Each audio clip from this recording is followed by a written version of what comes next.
Hey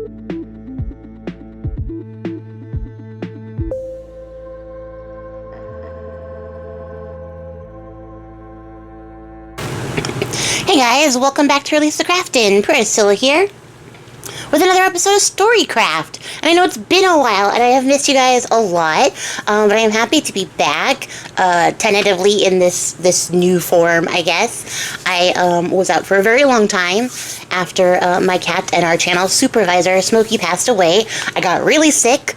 And turns out some stuff that I had been ignoring in my health had caught up to me.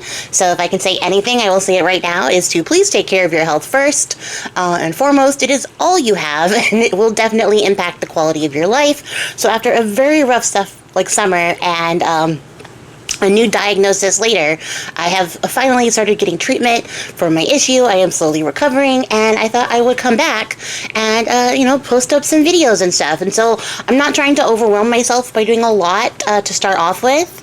So we're just going to sort of dip our toes back into the piggy pond a little bit here with some Storycraft. And I thought, I know it's October and I would normally do spooky stuff, but I could only do so much, and I had already sort of mapped this out previously when I thought I was coming back sooner, so we're going to do this instead. But I thought I would just ease in by telling you guys stories that I'm comfortable and very familiar with, which are a lot of Greek myths. So I thought I would tell you guys the story of Theseus and the Minotaur, but turns out it's actually a lot more complex and in-depth of a story, which requires some backstory, so that's what we're doing. So over the course of the month, I'm going to tell you guys the entire story in multiple parts, so I hope that you hang in for that. I thought we would do a little bit of that, and then I'll post a little bit in between and get ready for Povember, which is coming up in November. So if you are not familiar with that, definitely check out my Povember playlist. It is over there on my channel. And you can see what we made last year. I'm going to do something slightly different this year. Povember is going to be in the same shape and form again this year because it was so fun to do it last year, but you guys will see. You'll see I've been on a sort of a creative journey during the summer. I only posted to Patreon because that's really all I had the energy to do, and so they bared with me and my lackluster lack of energy posts as I was just trying to sort of go along and go through stuff and still find time to be creative even though I wasn't feeling well for the majority of the summer.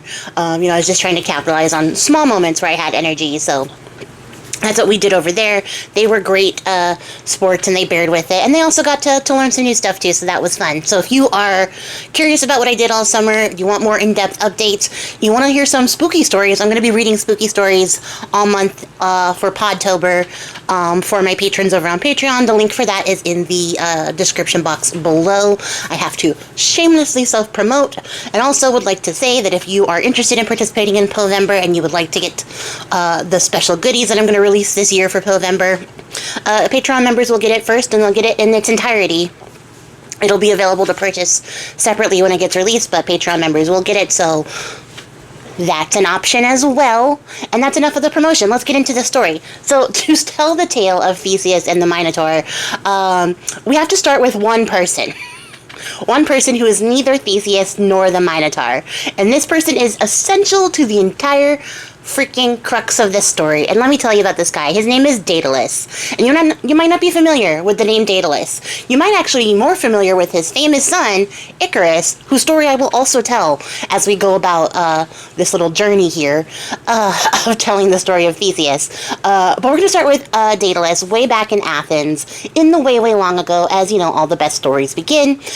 Daedalus is a Athenian inventor. In fact, he might be the greatest inventor that Greece has ever known. The man is given charge of inventing the tools of modern carpentry. He also reformed stonework and masonry, so people were only carving single pillars into very, stand-up, arms at the side, just single profile statues that they could only carve into the pillar. So there was nothing fancy about these statues. He actually reworked masonry in such a way that he was able to create these beautiful sculptures that had lots of movement, and they weren't bound by being in just a pillar of marble or stone.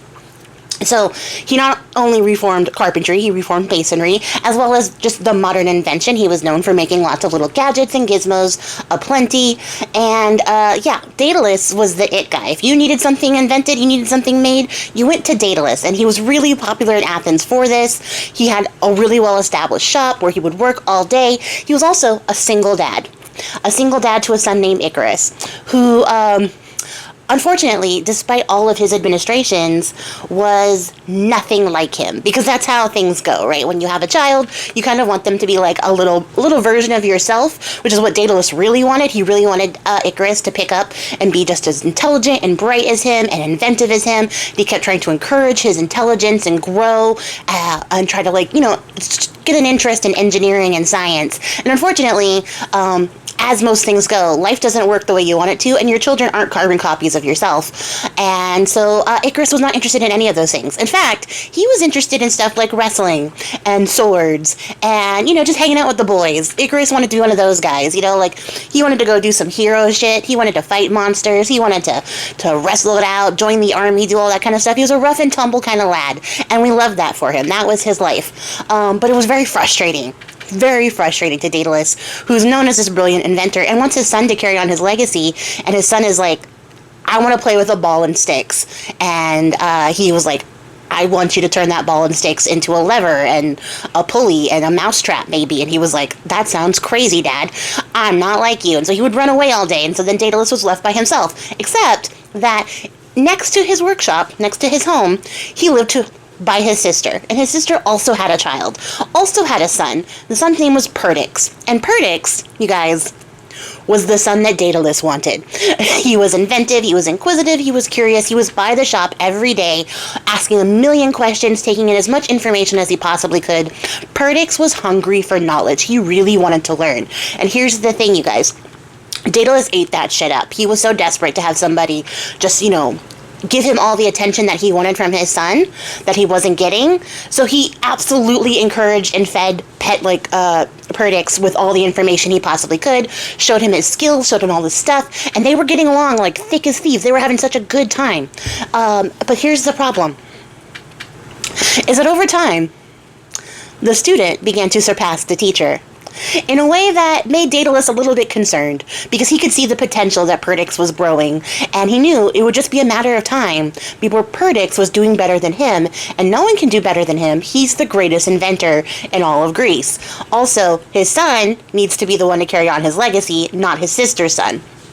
Don't ask me why he couldn't just pass it along to his nephew. Feels like it would have been a good way to pass the torch, but he was not having this. So he kept trying to convince Icarus to get more into the shop, and Icarus was like, yeah, I'll come hang out with Perdix because Perdix is my boy, like, you know, we're cousins, so we're cool, but I don't care about any of this stuff. And this, like, sort of led up to this horrible cocktail, so to speak, of a fuckery, because as time went on, Daedalus became more and more resentful of the fact that Icarus was not ever going to take up in his footsteps, and yet somehow Perdix was going to surpass his own footsteps and probably lead the way into the future. And it just sort of boiled over until one day, Daedalus sees that Perdix has invented something in the realm of carpentry, which you guys know is Daedalus's bag. He invents a new saw and a hand compass, and Daedalus goes, no. Actually, no, I won't be having any of that. So what he does is he brings Perdix up to the roof of the Acropolis, and he's like, hey, look at this view. Isn't this amazing? Look at these birds. Look how they're flying. You can learn so much by looking at stuff up here. In fact, you should get a closer look, nephew. And so Perdix, who's hungry to learn, is so excited that he's getting this special outdoor lesson from his uncle that he, gets up onto the ledge of the roof and he starts looking at the birds and mimicking their movements with his arms. And he's like, oh my gosh, uncle, I think I could make this. I think I can make something that moves just like a bird does. And he's like, yeah, totally, nephew, you got this. Yeah, look a little bit closer, look a little bit harder. There's so much to see here. So as Perdix leans over to look, guess what happens? Daedalus pushes him. You guys saw that coming. I saw it coming. We all saw it coming. Daedalus pushes this little boy off the roof of the Acropolis, and he falls down, hits the ground, dead. In some versions of the story, Athena maybe transformed him into a partridge to save his life. But for this version of the story, Perdix has died. There's nothing else to it. And it's not a small secret that Daedalus has pushed his nephew off. Everybody knew right away that Daedalus did this, and he was arrested. Him and Icarus were taken to be judged at the Areopagus, and they were convicted. Well, he was convicted, not Icarus. Daedalus was convicted of the crime of killing his nephew, and the punishment, you guys? Banishment. Because even back then, we didn't value the lives of children. Like, come on now. So they banish him from Athens, so he has to leave. His entire legacy, like, tainted, ruined by this fact that he murdered his nephew. And so they kick him out of Athens. He packs up his stuff. He packs up his son. They leave. His sister never speaks to him again, of course, obviously, because he killed her sweet baby boy. And Daedalus goes on the road.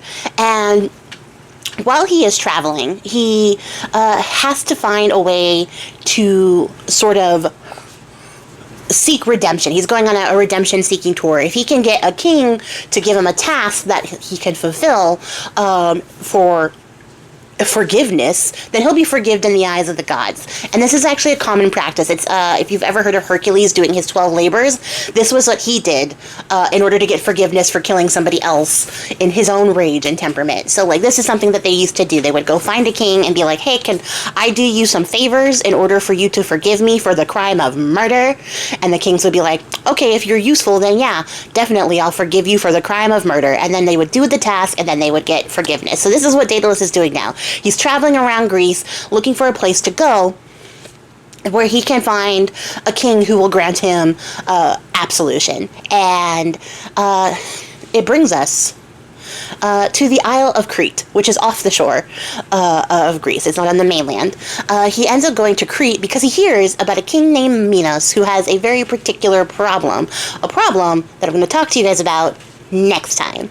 So, definitely come back and hear what we have to say for the next edition of Storycraft, where we continue the story of Theseus and the Minotaur and all the players involved. But that's going to be it for me, you guys. I appreciate your faces. Thank you so much for being here. And I just want to say like a big shout out and a big thank you to all the people who reached out and talked to me while I was on my little hiatus, recovering and stuff like that. A lot of your encouragement and your words really got through, and they meant a lot to me. I really, really appreciate that. It was nice to know that there was a lot of support and that there were people who were still waiting for me to come back here to the YouTube space. I really appreciate it. And like some of you guys came over and joined me on Patreon. So I appreciate your support over there. It definitely helped. I had so many medical bills and still do. So like I really, really appreciated getting your support over there on that channel as well. And I just want to say thank you because, you know, I put these videos out because I enjoy doing it, but I also just enjoy the community that I have built here on YouTube, and it's nice to know that like I could take a break and focus on my health, and I still had your guys' support. So I really, really appreciate that. I am happy to be back, and I'm hoping like everything goes swimmingly with all the treatment that I'm getting, that I will be able to come back in a fuller, stronger capacity going forward. But you know, like I said, for right now, we're just sort of going to ease our way into it and work our way up and see what level I'm comfortable with the current like level that my health is at, and we'll see where it goes. It's been a wild year, but I'm happy to be back, you guys. So again, I appreciate your faces, and until next time, happy crafting, guys. Bye!